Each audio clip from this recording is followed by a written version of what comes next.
Joined by Graeme Hogg. How you doing, mate? I'm not bad, yourself? I'm good, thanks. Thanks for coming on. No problem. Just want to go back to the start, your early football memories.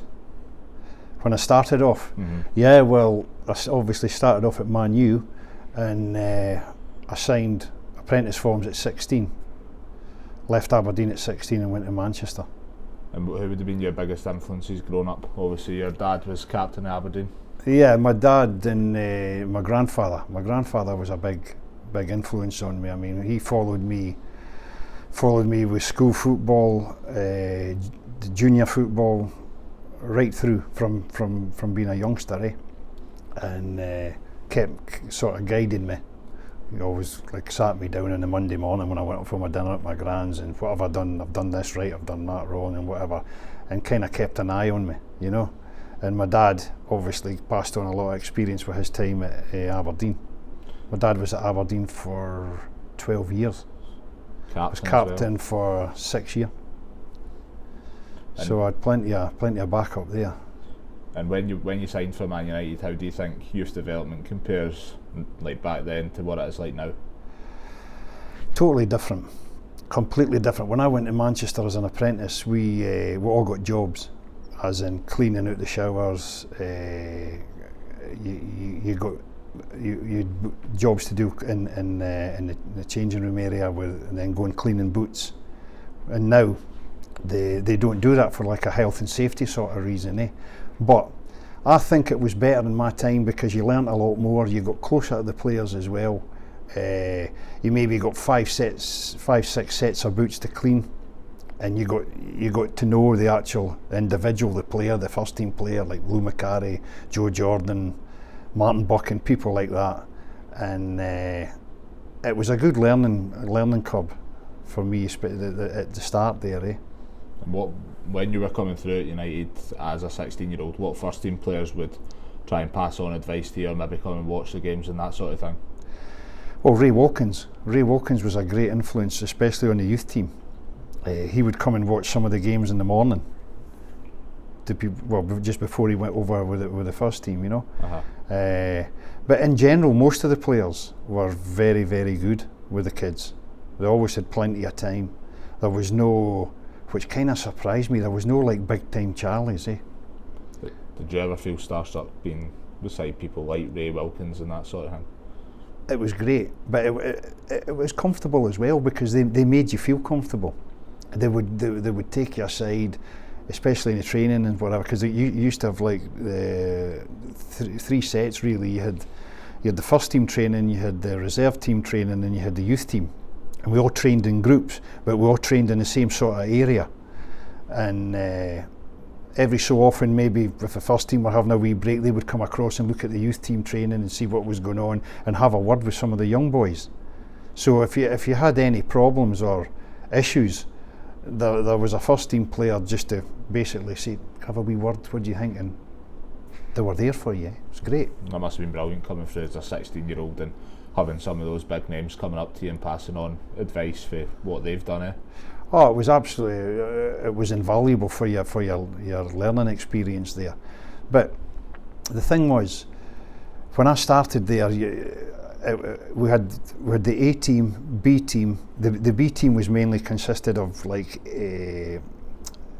S forms, like guys that are just ready to sign apprenticeships and whatever. So that was made up of the B team, and then the A team was kind of just a higher standard, where you'd play more or less against guys, where it wasn't so much under 18, under 17 football. It was like players that have maybe been playing in the first team that have dropped into the reserves, that are trying to get back up. So you'd be playing against men in the A team, which was a lot more physical. And then you had the reserves, and then the first team. And when I first went there, I played mainly, the first season was in the B team, and then I started. When I first went there, you're a little bit in awe of people, because you're thinking, God almighty, so and so, and you've got maybe a guy playing there in midfield. There's a guy I remember, but in particular, David Wynn, was a midfield player, and he had an unbelievable left peg. I mean, he could ping balls for 160-yard balls diagonal across the pitch. Oh, it was amazing, a great player, And I used to think to myself, God, I wish I could do that, And as the weeks and months ticked on, I was playing regular in the B team. And then, as I say, it was near enough a season. Towards the end of the season, I got a couple of run-outs in the A team. And I thought, well, I must be doing all right here, eh? And of course, Davy Wynn at the time, he was a big fixture in the A team, eh? And it was just great to look back and how you progress from that, eh? You go from the B team to the A team, and they obviously show the faith in you to give you a little bit of promotion, you know, and it gives you a boost as well. And then you've got the first team boys. It was a big family, Man United at the time, eh? What was the standard like coming through at United at that time in terms of quality? Really good, eh? There was always pressure, eh? I mean, even playing in your A team, you had to make sure you had a decent performance, or else you'd be left out and maybe drop back to the B team, which you didn't really want, because it was like that was a confidence sort of thing, eh? Aye. If you got like 5 or 6 games in the A team, then you're back to the B team, then you're thinking, oh wait a minute. But the good thing about that was, if for whatever reason you were demoted back into the B team, you were always brought aside and explained. The coach would always bring you aside and say, listen, the reason I'm putting you back in there is because you've had 5 or 6 tough games, eh? Just to give you a wee breather and give you a little bit, drop at just that level for a couple of games, and then back up again. So you were maybe playing at a higher level for about 5 or 6 weeks, and then maybe dropped into a lower level for a couple of games, just to give you that sort of rest and just give you a wee idea of how you're progressing as well, eh? So it was explained to you. So as well as a good coaching on the park, it was also like top class man management off the park. Oh, as well. the coaches were brilliant, eh? Sid Owen was my coach when I went there, eh? And Sid, apparently, I think he played 10 times for England, but was at Luton Town for about 15 years or something like that, eh? And he was very well thought of. He was 66-year-old, eh? And he would demonstrate at the training exercises that he wanted us to do. And I mean, you'd get the guys going, oh, here we go, oh, wait a minute. And I'm not being funny, but everything that he demonstrated was bang on.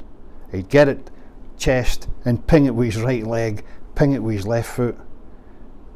And the guys, I remember Mark Hughes, who was with us at the time, he actually signed at the same time as me. And he would say to me, Jesus Christ, he says, that old so-and-so, you know. But he says, he's perfect. It's exactly what he's wanting us to do, and we can't do this. So it was that kind of 66-year-old as well. 66-year-old, I swear to God, and was pinging balls left and right, and we couldn't. We were either good on our left side and bad on our right side, but he was left and right, and it was bang bang. And he says, "Right, boys, there you go," and you go. That's what I want you to do. What you said earlier about like the jobs that you used to do around Man United. As a 16-year-old coming through at Man United, it would probably be quite easy for you to get above yourself. Would that be fair to say? So would that keep you grounded? Yeah, you could do. You could get a little bit cocky, I think, at times, eh? But if that was seen by the coaches or the manager or whatever, and you were acting a little bit, then you would be soon told about it, eh? You'd be knocked down just like a shot, eh? Chance to get ahead of yourself. Oh no! So in that case, we really never had a. That's what I was saying to you. There was no real big time challenges, even for the first team players. They were all normal people, eh? Guys that would give you advice and come in, and because I mean, at the end of the day, they're playing at Man United. I mean, one of the best clubs in the world, and you know, there's no real need to be like that, eh? Aye, that's true. Just normal guys, eh? And it was great. I really enjoyed my time there, eh? So when did you find out that you were going to be making your debut against Bournemouth, and how did it come about? Well, that was FA Cup. That was FA Cup, and it was basically just sprung on me, eh? I think Gordon McQueen he was picking a lot of injuries up at the time, eh? And I think it was a hamstring or something that he'd pulled, and I was doing okay in the reserves. And Brian Whitehouse, who was his reserve team manager at the time, was always, he kept pulling me aside, because he says, honestly, big man, he says, you're ready. He says, you're ready for a chance here, eh? He says, I'm at the gaffer. He says, I'm honestly continually knocking on his door saying, listen, he's ready, eh? But at the time, there was another guy called Billy Garton. And me and Billy Garton were like, it was between me and him who was going to get a chance, eh? And I think, to be quite honest with you, Billy had a little bit more football than me, eh? And I think Ron was looking towards him, eh? Rather than myself. But anyway, he pulled me aside and says, right, listen, he just told me, he says, you're playing, eh? So he says, get your head right. And no messing about your playing, eh? Go down there and get your head and do the business. So I remember that. Must have been surreal making your debut for Man United, eh? Oh, it was. I actually took it in my stride, eh? Because I knew myself that I could hold my own, eh? And I knew, right, look, they're showing the faith. You've got the ability to do this. It's down to your self-belief, eh? You've got to say, right, no, I'm going to go and make this as difficult as possible to get him back in the side. And as you know yourself, we got put out. And fortunately for me, I had a decent game, eh? I played well. Because I remember we came back, it was a horrendous trip back, eh? No one spoke a word there, the gaffer was fuming, eh? And we went into training on the Sunday, had us in training on the Sunday. So I'm getting ready, eh? Because you've got at the training ground, you had the first team dressing room and the reserve team dressing room, right? And I was obviously still in the reserve team dressing room, so I'm thinking, Christ, magic, I'm out the road here, I'm not going to get this, eh? So I'm just putting my gear on and that, eh? So here's a gaffer saying, where's Hoggy, where is he? And I thought, oh, here we go. So he's popped his head down, he says, hey son, get yourself a bath. Brilliant, he says, see if they were like that, he says, we wouldn't have lost that game yesterday. He says, get yourself a bath, he says, you deserve it. He says, I'm away to deal with them now. So then, was that you up to the first team dressing So I'm room? like that, sitting in the bath going, oh, you're done some magic. Oh, thank Christ for that, eh? And well, you're playing against Maradona. Was it your 8th game? Aye, something like that. Eighth or 9th game, aye, yeah. Playing against Maradona at the Nou Camp in front of 90,000. It was amazing, it was unbelievable. Well, Paul McGrath was at the club at the time, and the gaffer basically pulled the two of us in, eh? And says, right, he says, I'm going to be perfectly honest with you, eh? He says, I don't know which one I used to play, eh? He says, you know, this is a big game, and he says, oh, this about Maradona and whatever, eh? He says, get that right out your heads, he says, but he says, I'm going to be honest, he says, one of you is going to play, right? He says, I haven't made my mind up yet. And then obviously pulled me in and says, look, he says, I'm actually going to go with you. He says, because I think with that little bit extra dig in that, he says, I think you're going to be the one that's going to sort them out, eh? And then he actually said in an interview leading up to that, he says, look, he says, at the end of the day, he says, a big man's going in and playing, he says, as far as I'm concerned, he says, it's probably Madonna he thinks he's playing against. He says, but I have to tell him it's Maradona he's playing against, right? And I just went on and I never took much concern to the fact that it was Maradona I was playing against, the best player in the world at the time by an absolute mile, and he could have ripped me to shreds or what, you know. But I just went in and thought, right, fine, first 10 minutes, I remember I nailed him in the halfway line, eh? Decent tackle right in, and I thought, right, fine. He got up and he was giving it a bit of this back to me, and I thought, right, fine, I didn't know what he was saying to me anyway.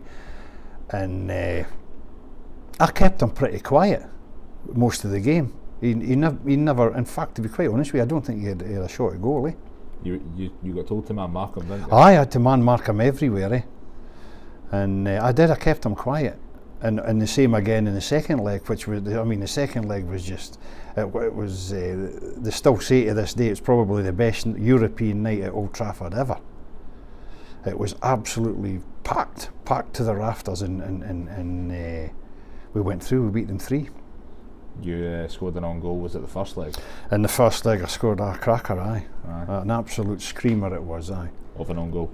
Oh, it's the only own goal I think is rocketed off the roof of the net, and then the goalkeeper decided to have a dive, eh?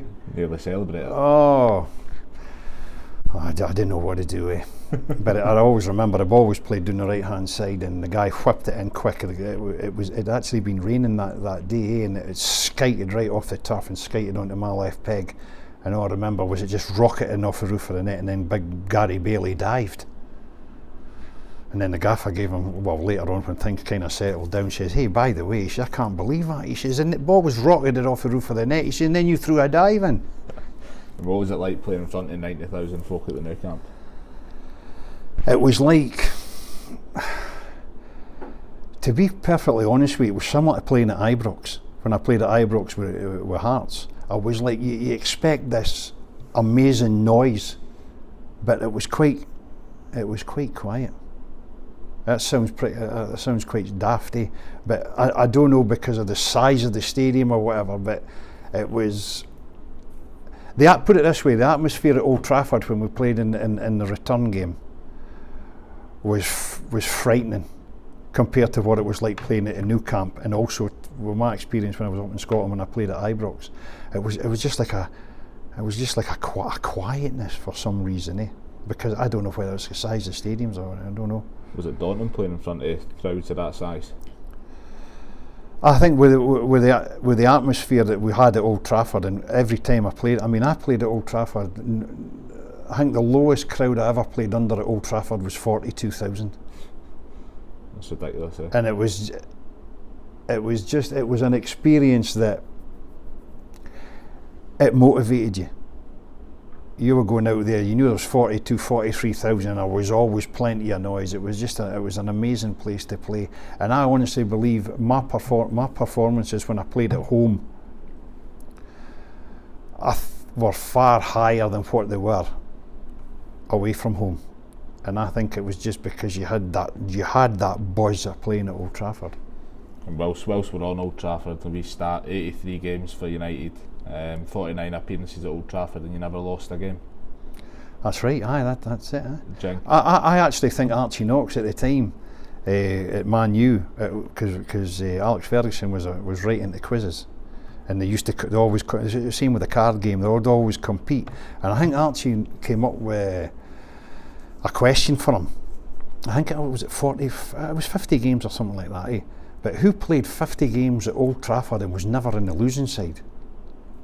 And I don't know if he got it or no, But that's a cracking record. That's an incredible start looking back.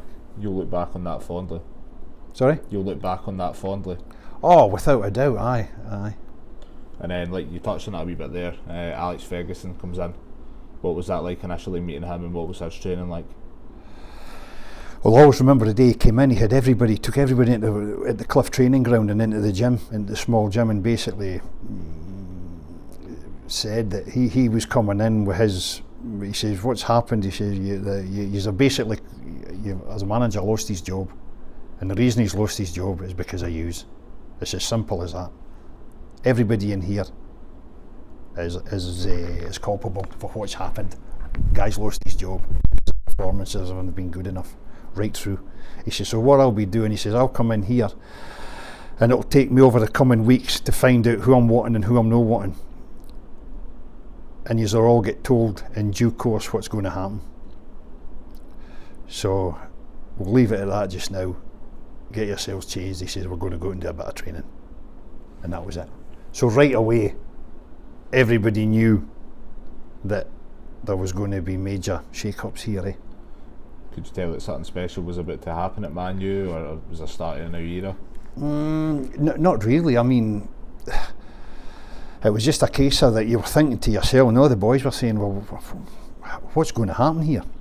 Am I going to be playing? Am I not going to be playing? Am I going to get sold? It was just, it's like everything else. It's like you're going into a new job. You don't know what to expect. You don't know what the training's going to be like. And to be quite honest with you, the training didn't change that much.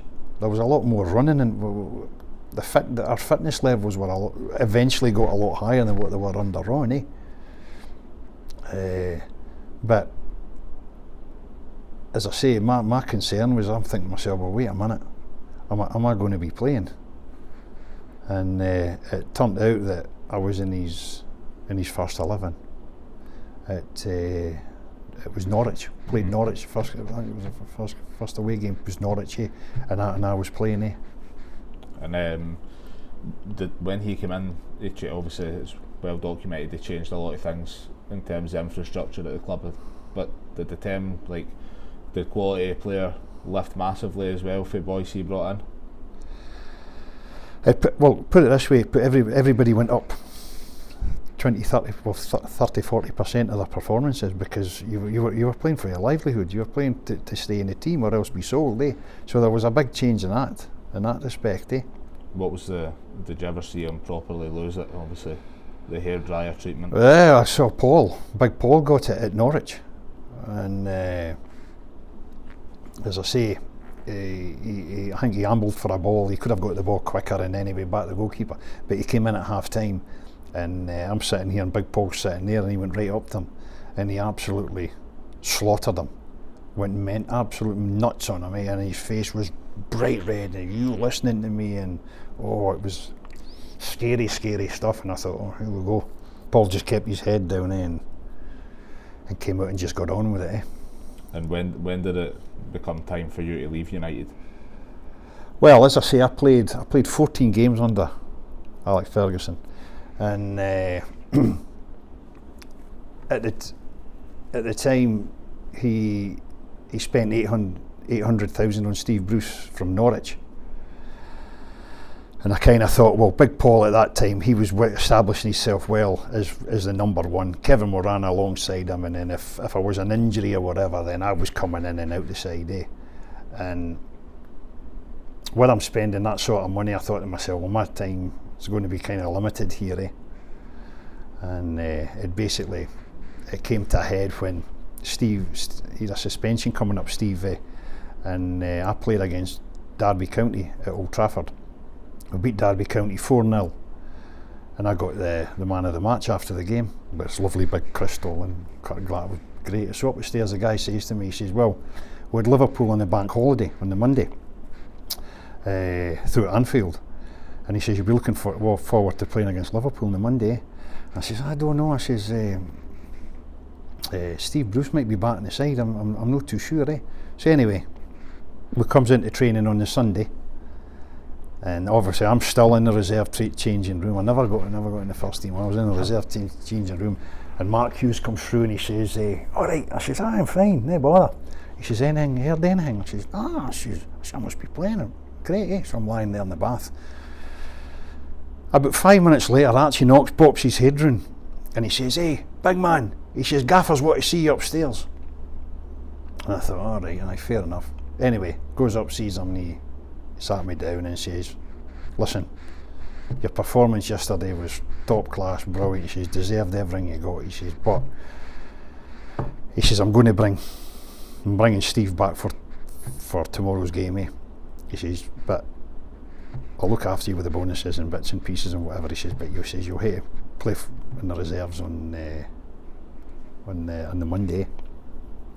And I mean, I was expecting it, but at the same time, the disappointment was huge, because I thought, right, if I'm getting man of the match and I'm getting dropped, then my time's numbered here. Mm-hmm. And is that why? Well, did you take the decision to leave United? And that's why I more or less took the decision. Then I wanted to play at the time, and I knew he explained it to me as well. I knew I was going to be limited playing in the first team, and I decided, no, I'll take a chance and go. And we loan spell at West Brom for 7 games, and then signed for Portsmouth. That's right. Ron actually came in for me and took me to West Brom. I played about 7 or 8 matches at West Brom. He wanted to extend the loan, and in fact he actually wanted to buy me, but the money that was involved at the time wasn't good enough for me to kind of go there and leave. So I decided to just stay where I was. And then Man City came in, and I was actually going to go to Man City, but there was a problem with the fee. They kind of agreed a fee, and then then decided that at the last minute, no, wait a minute, we can't go ahead with this because there's a hidden injury. Well, I had a pelvic strain, which said that the pelvis was out of line, and they couldn't pay the money that Man United were looking for, so they would have to reduce it. and it was something ridiculous. I mean, the fee that they were going to pay was 200,000, eh? And I remember Mel Machin turning around to Alex Ferguson and saying, if it was 50, 60 grand, then we would take a chance. And you know, he says, well, listen, he says, nothing wrong with him. He says, oh no, that's it, and just marched me right out the room. Right out the room when Mel Machin sitting there and says, that's fine, that's not a problem, we're still a Man United player, we're off. And that was it, finished. And then I think Sheffield Wednesday came in for me. Howard Wilkinson at Sheffield Wednesday came in, and they were prepared. They were prepared to pay the 200,000 as well. And then I went and got my medical again, eh? And then it came back that the pelvis was slightly out of line, eh? And because of the amount of money that was involved, if I broke down, then they couldn't go ahead and do the deal. And then due to the medical people involved, he decided as well. He pulled out. And then I think about 3 weeks later, Alan Ball came in from Portsmouth and offered 150 grand. Went through Sir Alan Ball and did the medicals, everything. And of course, by this time, I'm thinking to myself, oh, wait a minute, here we go. Deal was done and dusted. And that was me away to Portsmouth for 150 grand. Why do you think they went for it when the other clubs didn't they? I don't know. I mean, at the end of the day, I was fit at the time. I was playing in reserves. I was playing bit parts in the first team. I just think Alan Ball took a chance and thought, well, wait a minute, for 150 grand, it's worth a punt, eh? Mm-hmm. And as it happens, I went on and played over 100 games at Portsmouth, and I'm quite sure if I was a major problem there, you wouldn't have played 100 games, would you? It would have came to light a lot quicker than that, eh? And what were the biggest contrasts for Man United to Portsmouth? I think it was a fact that the punters at Portsmouth were thinking, well, here we go, we've got Graeme Hogg coming from Man United into Portsmouth, and it's going to make a massive difference. It's going to be. There was a lot of pressure on me for the Manchester United tag, thinking they were going to get. I was going to change everything for them at the time, and to be quite honest, Portsmouth were struggling. They just came out. It was old First Division. I mean, you didn't have the Premiership and all. That was old First Division, and they were relegated that year. And I think Noel Blake was centre half at the time. He left and went to Leeds or something. So that's why they replaced me. So the first say 3 months at Portsmouth were quite hard for me. I got a wee bit of stick for the terracing and that, because I got caught for a couple of goals and bits and pieces here, there, and the best thing, to be quite honest with you, Alan Ball did at the time is, when I was getting quite a hard time, for about the first 6 weeks, and the fullback Warren Neal, who came for QPR, was the captain, and he got an injury. So he says to me, one of the home games, it was next time again, home game, he says, right big man, he says, you're captain of the day, get it on, he says, and go to show them, And I thought, right, wait a minute, he must think I'm. And to be fair, I was playing okay. I just got caught 2 or 3 times, a couple of goals ricochets, and I got caught once down the line. I think we played Oxford, Dean Saunders caught me one over the top, and I got caught, and it didn't look good on me, And he gave me the captaincy, and he gave me the captaincy for about, it was 5 games on the trot, and we won a couple of draws, and my performance level started going up a bit, and I thought, right, great. So the first season really at Portsmouth was a bit up and down, and then the second season I was kind of bedded in there, and I started throwing decent performances in, and the punters loved us, What's your best memories from your time there? Well, we played Tottenham in the FA Cup against Lineker, Gascoigne, all the big guns were out, and we played them at Fratton Park, and everything was going great. 0-0 at half time.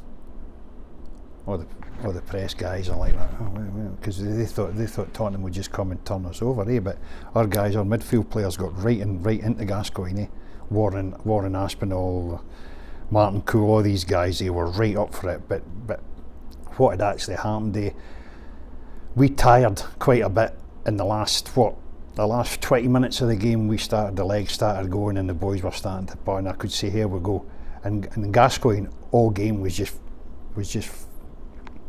fanning about, pinging balls here, there, whatever, just swanning about, And seeing the last 20 minutes, he started getting balls forward and then started breaking forward and then started going by all midfield players, And at the end of the day, scored 2.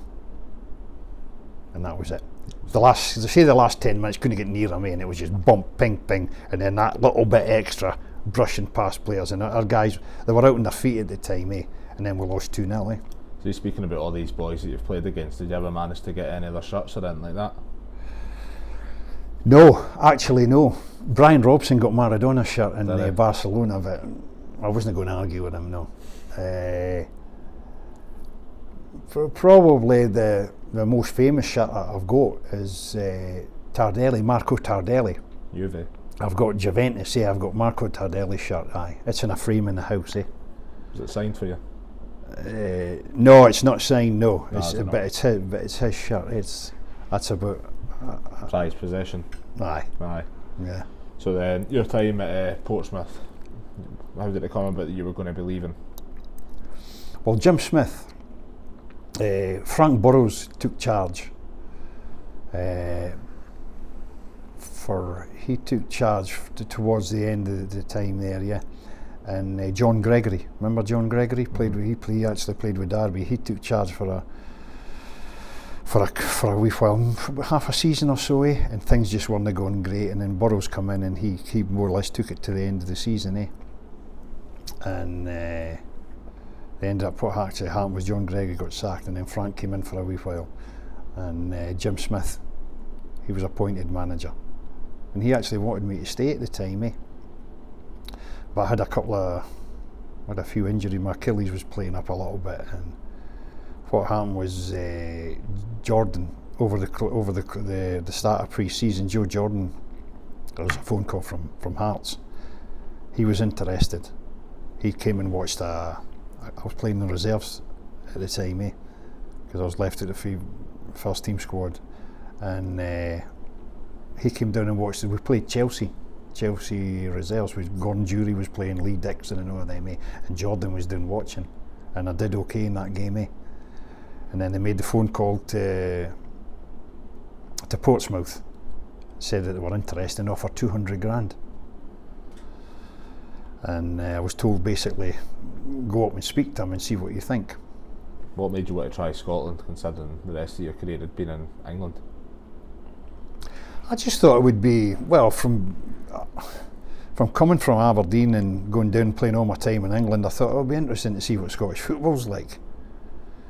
And to be perfectly honest with you, I couldn't believe the pace of it.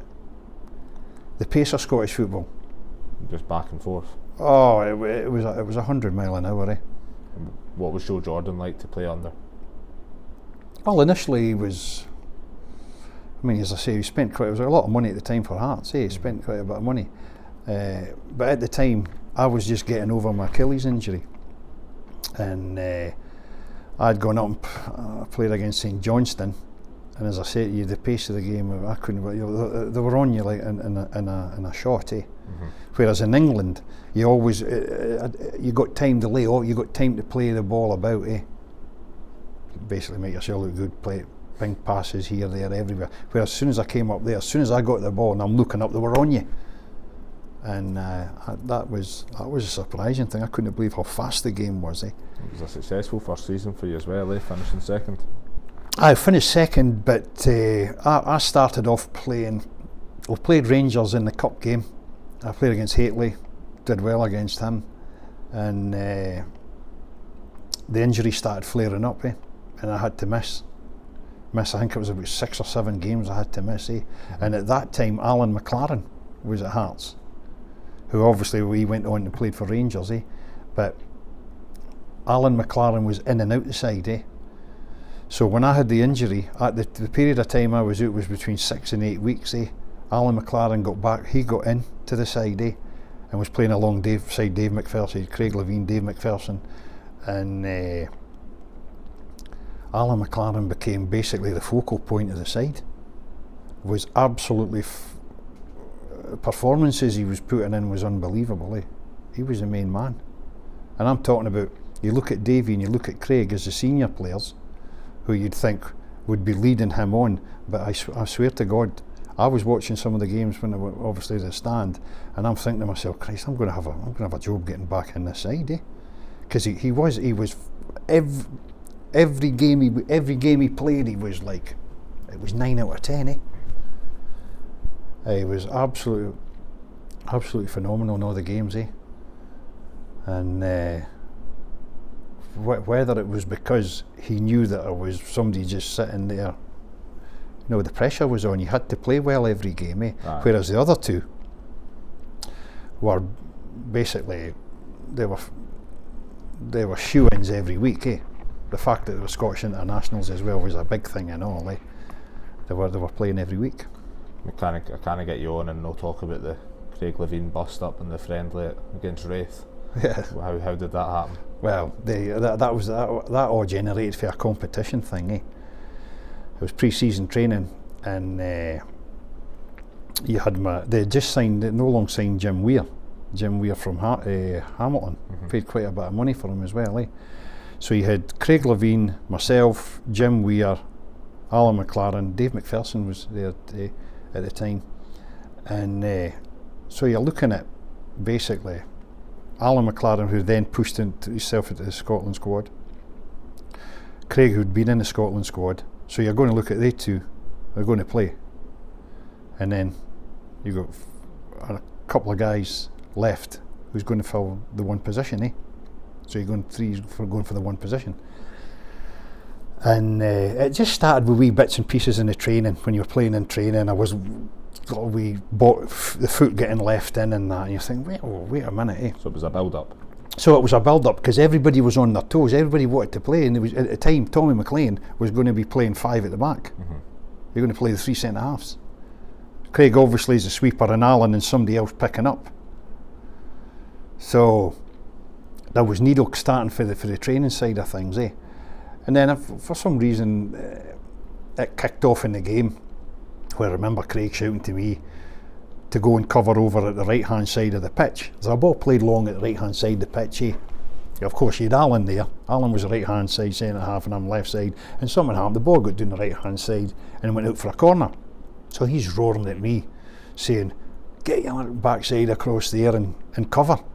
I says to him, wait a minute, I'm left sided centre half, Alan's right side. I says, no way you're getting a left sided centre half's going to cover across at the right hand side, especially you sweeping and you can come across and take it away, So one thing led to another, and the guys away to take the corner kick, And I remember I was coming up to Craig like that, facing him, and I kind of just rested my head on him and shouting at him, And I turned away from him. And then the next minute I was a tap on the shoulder, and I turned round, and as I turned round, he's just bang, hit me. And I've obviously hit the deck, Nose burst, blood everywhere and all that, and I thought, oh, here we go, And then that was it, red card to me. On this, by the way, I'm out for the county, I'm spark out, And you see a photograph in the newspaper cuttings of the referee going like that to me, showing me the red card, and I'm sparked out. And then obviously Craig, he got the red card as well, And then there was a great big hoo-ha about it after it. And then obviously it reached the newspapers, news, these were transfer listed the next day. Aye, everything transpired with there was somebody at the game who obviously was videoing the game, And the press got a hold of the video, sold it to the guy obviously got a few quid for it, sold it to the papers, and then that was it. It was just, there was a big thing about it. Did that basically end up forcing you out of Hearts, More or less, aye, more or less, because I remember Tommy called the two of us in and basically said, right, he says, at the end of the day, he says, there's no easy fix to this, He says, one of you is going to get sold, simple as that. You can't keep two of you here, right? And whatever the best offer we get for either one of you, and yous are going to go, But the sickening thing of that was, I mean, I was kept away for the club. So was Craigie, but we're kept away for good 10 days or so, eh? Well, I was for 10 days. And then the team photo came out. So the team photos come out, and Craig's in it, sitting next to Tommy McLean. And I'm not in the team photo. And at this time, I'm still a Hearts player, and I'm not in the team photo. So when you see that, you think to yourself, well, you're the one that's getting I'm the one that's getting punted here, eh? Aye. And then it was only a matter of weeks where I played in a couple of friendlies. But at the time, it was say pre-season, eh? We played Bathgate, we played Armadale and whatever. A couple of the junior sides, eh? And I was somebody up from Notts County, eh? What came up and watched one of the matches we played in, eh? And I got called in at the end of the week and said, right, Howard Kendall's, they've offered 75 grand for you. Do you want to go and speak to them? I says, oh, by this time I was delighted to go and speak to them. I thought, right, hey, I need to get out of here, eh? Aye.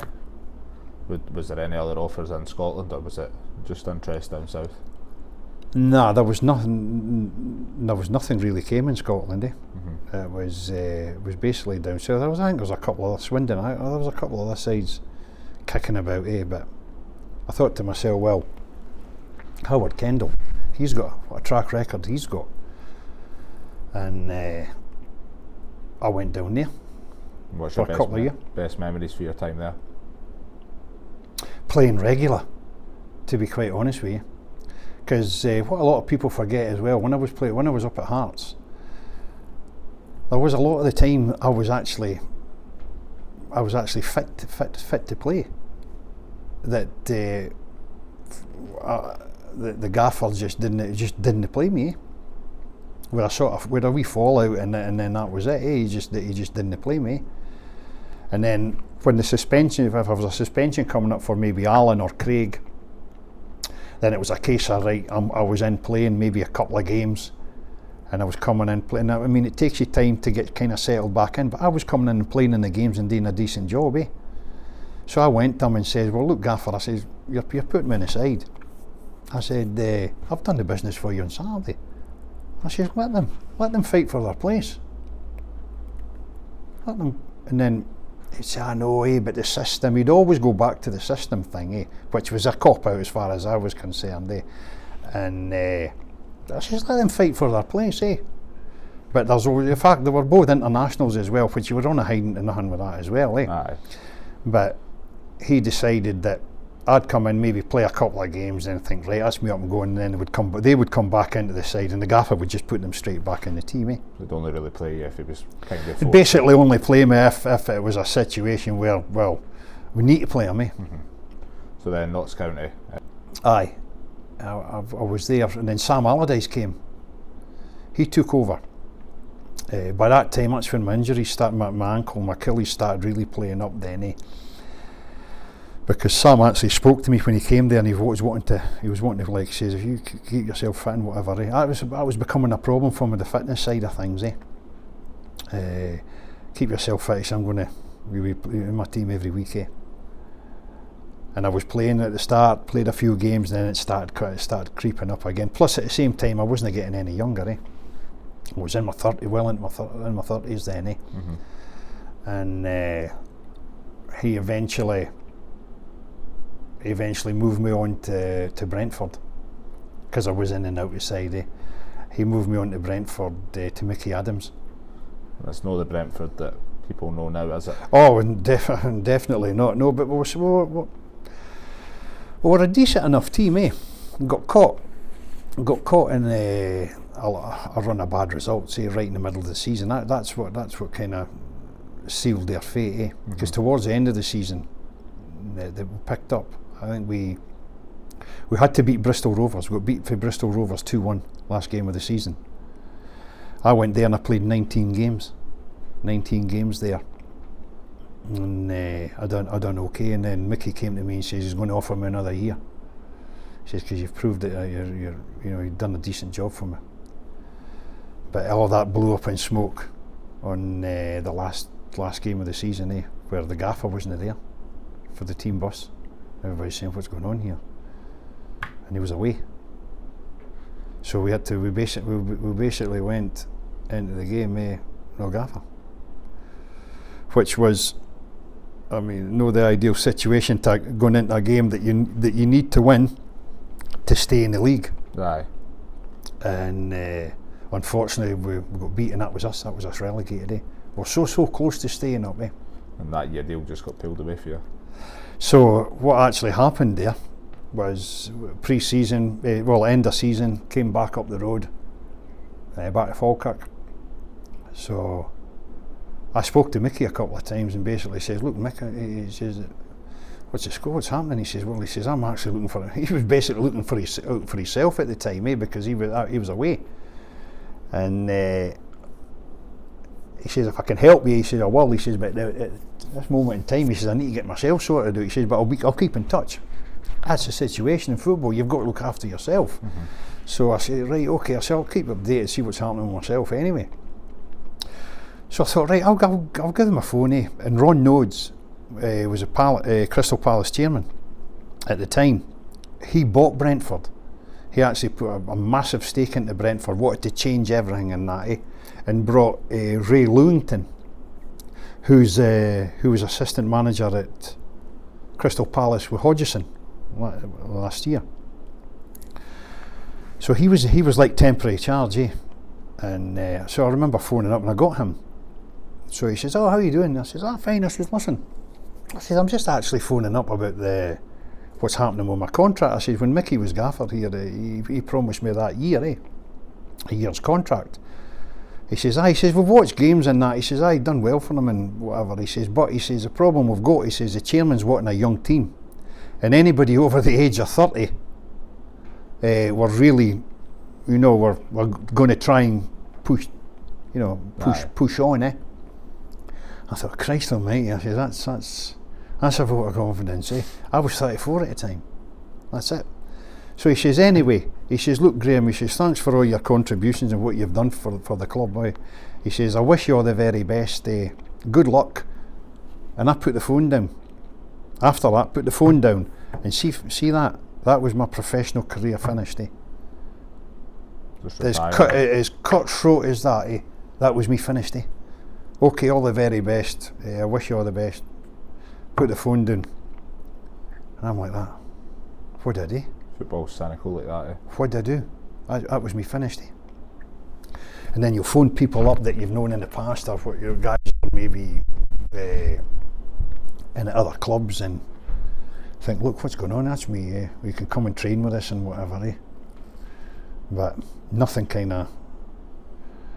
materialised. And to be perfectly honest with you, because it was such a short time that I was up in Scotland, all my major kind of contacts was all in England, and I was better known in England than what I was in Scotland. Aye. And the weeks just went by, and there was nothing happening. I wasn't getting, all right, you're going and maybe doing a bit of training with Falkirk or whatever, a little bit, but there was nothing coming forward. Did you not have an agent at this point? No. At that time, I basically did all the deals myself. Mm-hmm. Did all my deals myself. Agents weren't as big as nothing to what it is now. I mean, you knew the rate that you were kind of going for wages and the kind of signing on fees. You know what I mean? You knew what you were at. So all that just blew up in smoke. Mm-hmm. And although I spoke to Alec Totten, who was at Falkirk at the time, and I went and trained with them a couple of times, and he was kind of prepared. He was prepared to offer me a position there. If I played a couple of games, pre-season matches, and played the Blues against the Reds and that, and then it's like going back to the old thing again. Achilles started playing up again. And he was actually prepared to give me something as well. And I said to him, I says, Alec, I don't think it's going to think. I mean, I could have flannelled it and gone and signed and played a couple of months, but I knew he was a good guy. Alec Todd's a really nice fella, and I thought to myself, I'm not going to cheat the guy. Aye. I'm going to be honest and tell him. He says, well, he says, there we go. And that was it, eh? Just retire. So I went and played with Linlithgow Rose for about 2 months, 6, 8 weeks. Played 2 months at Linlithgow Rose, but at that time I was working. Right. And what do you do for a job? That's the next thing you think, well, what are you qualified on? I had a driving licence. I thought, well, I can drive transit vans. Mm-hmm. So what I was doing was I was working away with parcel force and whatever, driving vans, wee transit vans, but you're flying about. And I'm playing with Linlithgow Rose, so a lot of the games at that summer we were playing games at night. So I was away, 7 o'clock in the morning till about 4 o'clock, maybe 5 o'clock, driving the transit vans. No tackles, no nothing, so you just drive and get as much parcels off as you can, eh? Aye. I end up coming to the games at Linlithgow Rose, running up the game, eh? And I'm thinking, Christ, I've got to go and play a match now. So it's taking you half an hour to even get started. Aye. And guys are flying by you on the outside and whatever, and you're looking at, you're thinking, hey, wait a minute. Just not for me. Mindset as well. Guys that are like semi-professional that got jobs and play football. That's in you. That's the way you work and operate. But when you're used to being professional footballer only, no work involved, just get ready for the game, get prepared for the game. It doesn't work, it doesn't happen, eh? Mm-hmm. And I just thought to myself, no, time's come, you need to pack in, eh? You know, you need to pack a game in. So I went and just got a couple of jobs, driving jobs, running here, running there, and we never getting out of the bit.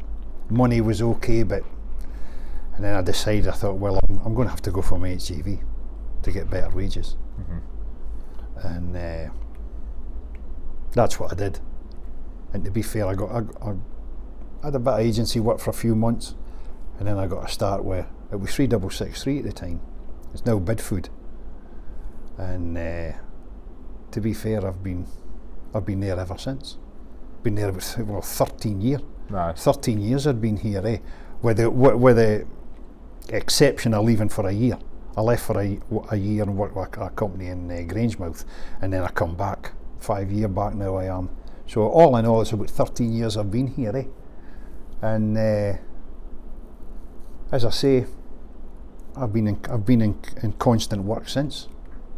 Bit of a shock to the system rather than a big shock. But hey, listen, at the end of the day, I was always brought up from my grounding, from my parents, from my father, and whatever. You take the good things, you take the bad things as well. You know what I mean. I mean, I was just run of the mill people, working class people. I did well for myself at Manchester. Played over 100 games. People can't take that away from me. And as I say now, you're into Civvy Street. I'm working with Bidfoods. Been here 13 years. To be honest, I'm thankful. Mm-hmm. Really, really thankful. And as I say, Stuart McRoberts came in just before we started interviewing. He was a guy that gave me the chance here, eh? So I'll always be so grateful for him giving me the opportunity, because I think that you've got to look at it as well with football. Is because you're used, I had 15, 16 years in it, is when you're in the game, everything's great, right and rosy when you're playing and all that. When things go the other way, and you're looking for a little bit of help or whatever, there's nothing there, eh? Mm-hmm. I suppose it's the same. It's the same in every walk of life, eh? But you just didn't seem to be able to get yourself out that hole, eh? So coming out of professional football and then coming into Civvy Street and working it's a culture shock, because you always find that you're now no longer the football player. Aye. You're the grafter, you're the worker, you're going in just doing the same job, and you're the same as every Tom, Dick and Harry. There's no exceptions made for you.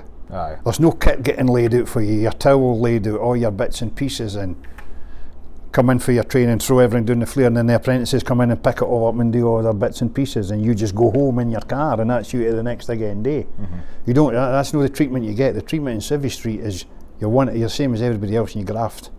So you've got to get that. You've got to have that mentality in your head to say, "Aye, I'm the same as I'm no exceptions with me. I'm the same as everybody else, and I'll graft and I'll show it."